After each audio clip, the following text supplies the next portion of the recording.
अगर आप किराए के मकान में रहते हैं तो ये खबर आपके लिए ज़रूरी है।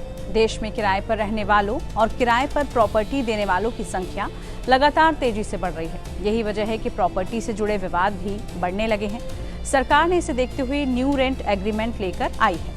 अब किराएदार को रजिस्टर कराना आसान होगा। बिना नोटिस दिए मकान मालिक घर खाली नहीं करा सकता। साथ ही किराएदार को 2 महीने का एडवांस किराया देना होगा। किराए पर कमर्शियल प्रॉपर्टी लेने के लिए नियम भी बने हैं। ये नियम मॉडल टेनेंसी एक्ट यानी MTA और हालिया बजट प्रावधानों पर आधारित है, जो रेंट सिस्टम को एक तय सिस्टम देगा। दरअसल रेंट एग्रीमेंट नियम 2025 ने किराएदारी को आसान और सुरक्षित बना दिया है। किराएदारों को अब कम एडवांस देना होगा और उनके पास डिजिटल रिकॉर्ड मिलेगा। मकान मालिकों के लिए नए स्पष्ट और पारदर्शी है, जिसमें विवाद कम होंगे। ये नया कानून बड़े शहरों में किराए की प्रक्रिया को भरोसेमंद और व्यवस्थित भी बनाएगा। केंद्र सरकार ने होम रेंट रूल्स 2025 को लागू कर दिया है। इसका मकसद देश के रेंटल हाउसिंग मार्केट को अधिक ट्रांसपेरेंट और ऑर्गेनाइज्ड बनाना है। इससे घर लेने में आसानी होगी और मनमाने ढंग से किराया बढ़ाने, ज्यादा डिपॉजिट और कमजोर डॉक्यूमेंटेशन की परेशानी का सामना भी नहीं करना पड़ेगा।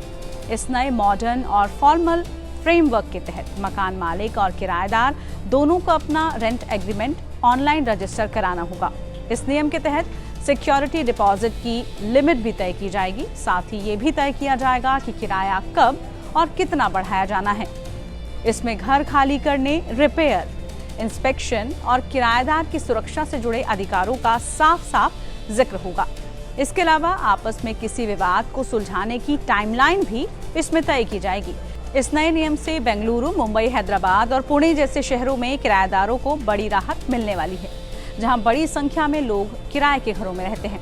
मकान मालिक का भी इसमें ख्याल रखा जाएगा। सुधारों का मकसद सिर्फ किराएदारों की सुरक्षा ही नहीं, बल्कि मकान मालिकों को भी नियमों के सही अनुपालन और विवादों के समाधान का भरोसा दिलाना है।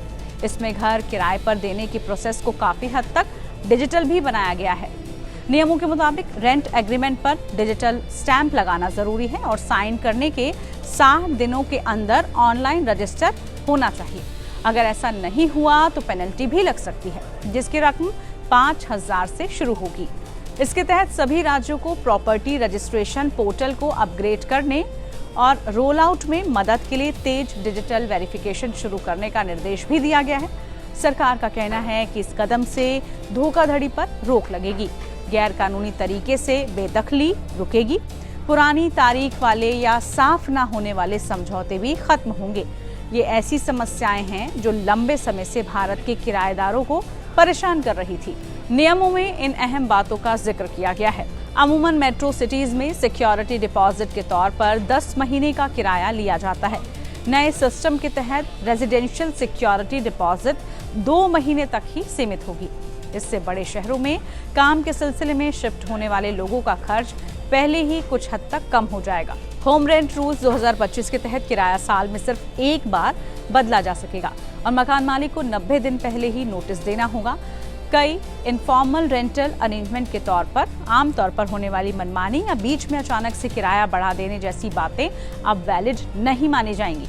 इन नियमों में फाइनेंशियल अकाउंटेबिलिटी भी शामिल है। किराया अगर 5,000 से ज्यादा है तो पेमेंट डिजिटल तरीके से करना होगा, ताकि वेरीफाई किया जा सके कि कैश से जुड़े झगड़े कम हों। अगर किराया 50,000 से ज्यादा है तो सेक्शन 194 IB के तहत TDS कॉम्प्लायंस जरूरी होगा, जिससे प्रीमियम लीज को भी इनकम टैक्स के नियम के साथ जोड़ा जा सकेगा। ये नया नियम मकान मालिकों और किराए पर रहने वाले लोगों के विवाद को लगभग खत्म कर देगा। ऐसे में इन नए नियम से ये समझा जा रहा है कि किराएदारों और मकान मालिक के बीच किचकिच होने की संभावना काफी कम रह जाएगी।